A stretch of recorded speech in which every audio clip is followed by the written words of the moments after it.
पूरी दुनिया ना सिर्फ नेतन्याहू के मुंह पर बल्कि इस्राइल पर थूक दिया है। दोस्तों, ये बात इस्राएली मीडिया कह रहा है क्योंकि यूएन असेंबली में जब इस्राएली पीएम भाषण देने पहुंचे तो पूरा हॉल खाली हो गया। आपको वो वीडियो भी दिखाऊंगा और नेतन्याहू का ड्रामा भी। इनके अलावा अगली खबर में आपको बताएंगे ईरान का सीक्रेट मिसाइल टेस्ट, बिना आधिकारिक ऐलान के ईरान का ऐसा कदम दुनिया भर में फैला दी सनसनी। और साथ में आपको बताएंगे तुर्की फुटबॉल फेडरेशन का बड़ा कदम, इस्राएल को सभी खेलों से पाबंदी लगाने की मांग, कार्रवाई का लिखा पत्र।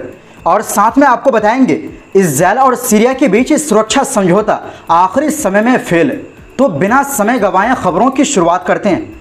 दोस्तों, इस्राएल के प्रधानमंत्री बेंजामिन नेतन्याहू, जिन पर पहले से ही अंतर्राष्ट्रीय आपराधिक अदालत यानी आईसीसी में केस चल रहा है, उन्होंने न्यूयॉर्क में यूएन जनरल असेंबली को संबोधित किया, लेकिन उनका भाषण पूरी तरह फ्लॉप हो गया। जैसे ही नेतन्याहू बोलना शुरू हुए, ज़्यादातर डेलीगेशन हॉल से बाहर चले गए, जैसे कि आप वीडियो में खुद देख सकते हैं। नतीजा ये हुआ कि पूरा हॉल लगभग खाली हो गई। इसको लेकर इस्राएल के मीडिया ने भी जमकर तंज कसा। चैनल 12 ने कहा, यह सबूत है कि दुनिया इस्राएल को कैसे देख रही है।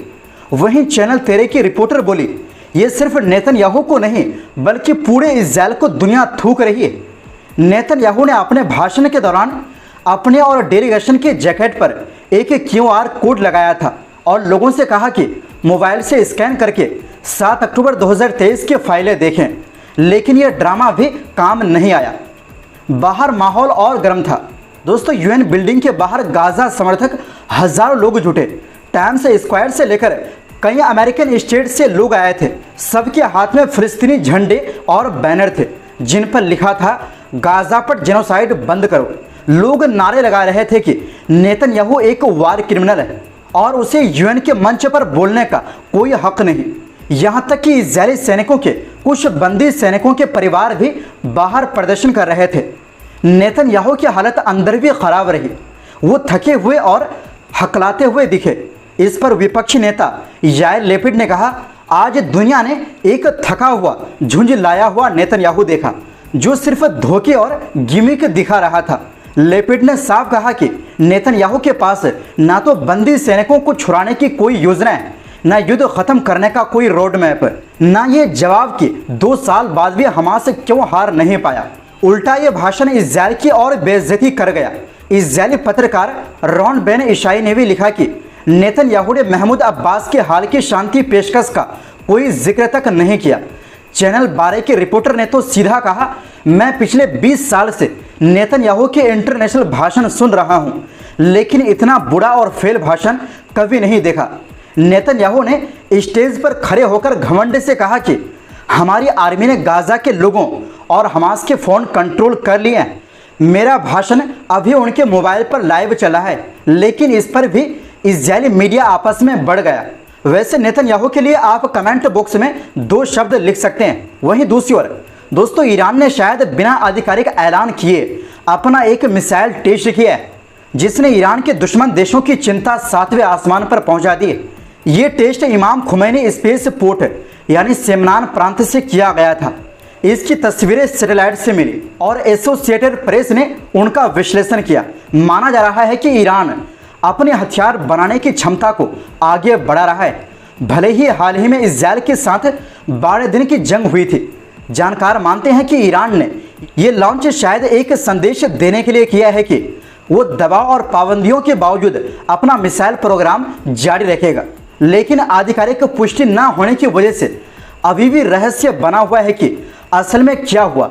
दरअसल 18 सितंबर को सेमनान प्रांत के आसमान में लोगों ने एक रॉकेट जैसी लकीर देखी।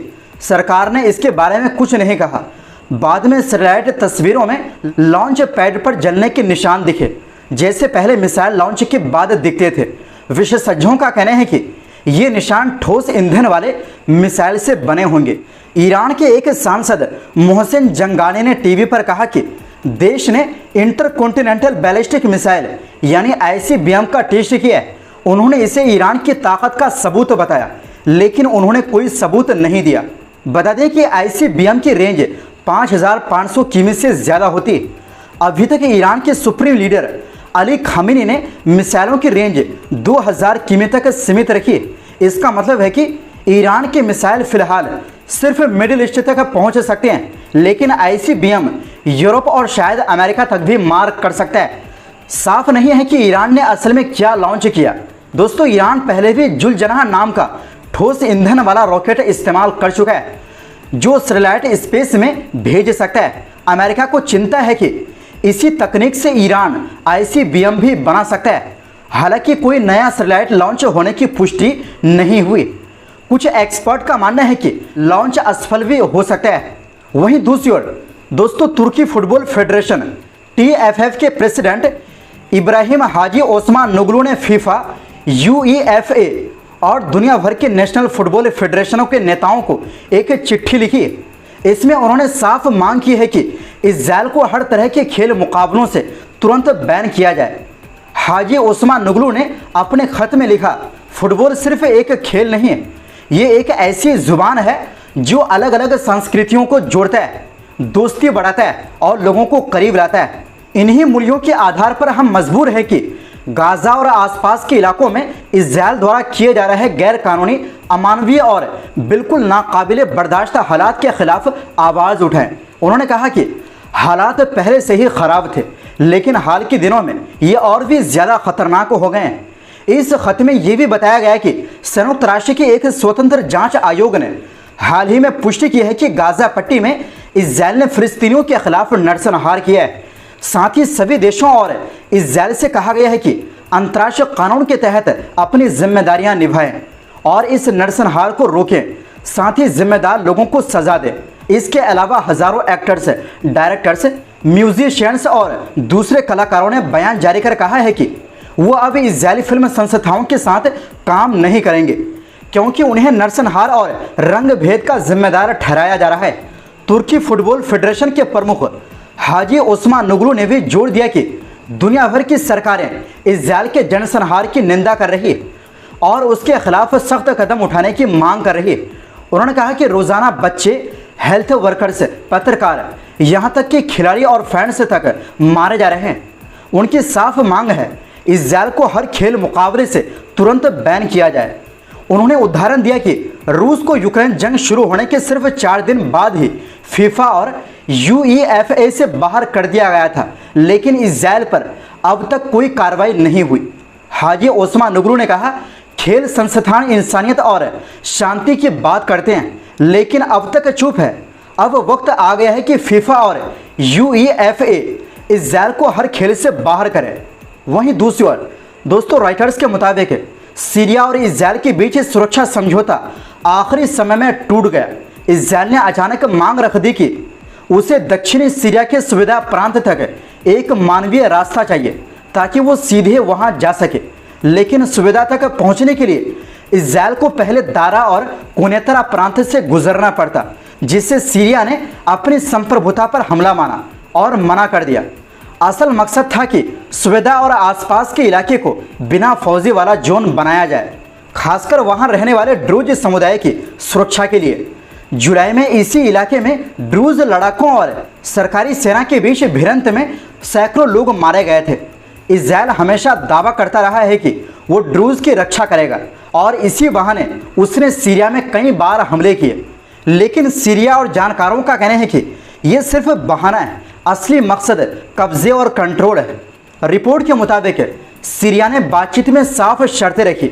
इस्राएल हाल में कब्जाई गई जगहों से पीछे हटे, हवाई हमले और घुसपैठ बंद करे और 1974 की डेमिलिट्राइज्ड जोन संधि को लागू करे। गोलान हाइट्स का मुद्दा अभी भविष्य के लिए छोड़ा गया है।